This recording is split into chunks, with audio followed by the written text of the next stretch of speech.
آیا میدونید در تاجیکستان با فروختن خاک هم میتوان پول کار کرد و دیگر رفتن به روسیه برای کار شرط نیست؟ تنها خاک فروشی شما باید سفید و بی‌حاصل نه، بلکه سیاه و سرحاصل باشد. گزارش امروزه ما درباره استحصال بیوگوموس یا اینکه یک نوع نوری ارگانیکی است. شریک رسمی ما گروه شرکت‌های نکسیگال است که در ساحه کشاورزی فعالیت می‌کند.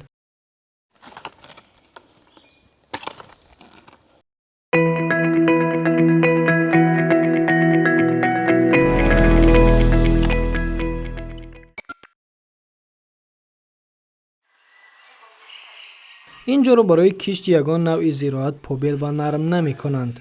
برای بهتر شدن محیط زیست کرم نرم می کنند که به تنفس می خورد و زیاد می شود. همزمان نوری ارگانیکی و یا طبیعی حاصل می کند که تمام درخت و گیاه به آن احتیاج دارد. بیوگوموس نوری از جهت اکولوژی تازه می باشد که با یاری کارکرد کرم‌ها در جاهای مخصوص تیار کرده می شود. نури гуфтаи ба забони русӣ удаврени мегӯянд.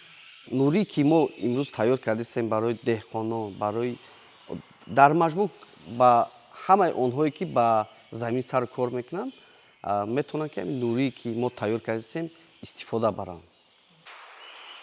برای استحصال بیوگوموس ماده زیادی لازم نیست. برگ و علف‌های پوسیده، پاروی گاو و دیگر حیوانات لازم است که کرم‌های کالیفرنیایی آنها را زود می‌خورند و هضم می‌کنند و خاکای بیرون می‌آورند که بیش از 60% ترکیب آن مواد فایده‌آور برای زراعت هاست. ماده‌های کیمیایی که برای رشد رستنی‌ها فوق‌العاده ضرور است. این روند را ورمی کامپوست می‌نامند. حجم استحصال بیوگوموس باشد به نفس و شماره کرم‌ها وابسته است. ایرا وابستگی داره ای کرما که در درون همین سوبسترات هسته. مثلا اگر در درون همین 100 کیلو باشه ما هر روز میتونیم که 100 کیلو بگیریم. ایرا برای انیق حساب کردن بسیار مشکلی داره و اپارات‌ها و او تجهیزات‌هایی که ما اینا را باید حساب کنیم ما این واریانت نداریم. شما دهقان یا کی صاحب خوجگی دهقانی هستید؟ پس مرحمت با حاصل نقطه تیجی اولین اینترنت مغازه کشاورزی در تاجیکستان. اکنون برای خرید تخم نوری ها، واسطه های حفظی رستنی و دیگر موادهای لازمه به مرکزی ناحیه و یا به دیگر منطقه کشور سفر کردن ضرور نیست. موادهای فرمایش شده از حاصل نقطه تیجی تا به منزل شما رسانیده می شود. جستجوی خود را یابید، مقایسه کنید و با یک پخش بهترینش را انتخاب کنید. استحصال بیوگوموس در تاجیکستان چند سال پیش آغاز یافت.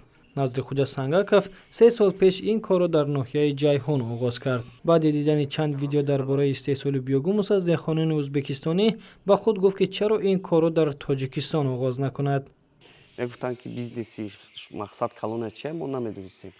وقتی که درون درآمدیم و فهمیدیم که بیوگوموس خود بیوگوموس چیه و خدمتی که یا که ارزشی که بیوگوموس داره برای مردم چقدر ضروره ایرا نمیدونستیم. وقتی که فهمیدیم باز هم شوقمون بسیارتر شد. بیوگوموس به قول متخصصان به خاک جان تازه میبخشد و سبب انکشاف با سرعت رستنی و درخت و حاصل زیاد دادن آن می شود. اینچنین هر گونه بیماری ها را نیز پیشگیری می کند. طلبات به این نوع نوری طرف زیاد می شود. چون مردم فهمیدند که با آسانی و با خرج کمتر می توانست کشتارهایشان حاصل زیاد بگیرند. طلباران اساسی آن دهقانان و کشاورزان است. اما مردم عادی هم برای پرورش زراعت ها در شرایط خانه خریداری می کنند. بله، پاری نگرفتگی بدم. دقیق بردم در حقیقت برای سنجش. بردم که به حد حاصل خوب داد. نغز نسبت به او خاکی که من هر سال میشناندم نسبت خوبتر داد. اما 1.5 تن حاصل گرفتم.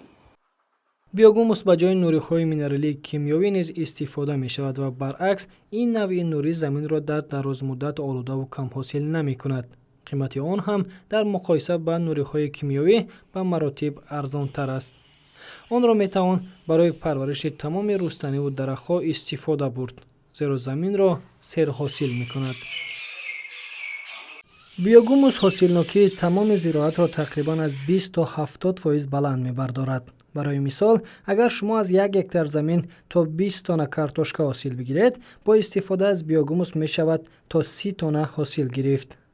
معلوم نیست در تاجیکستان سالانه چند تن بیوگوموس استحصال می شود، اما نشر ویدیوهای زیادی در شبکه‌های اجتماعی که به دهقانان و کشاورزان بیوگوموس پیشنهاد می‌کنند بیانگر رواج یافتن استحصال بیوگوموس و تجارت آن است.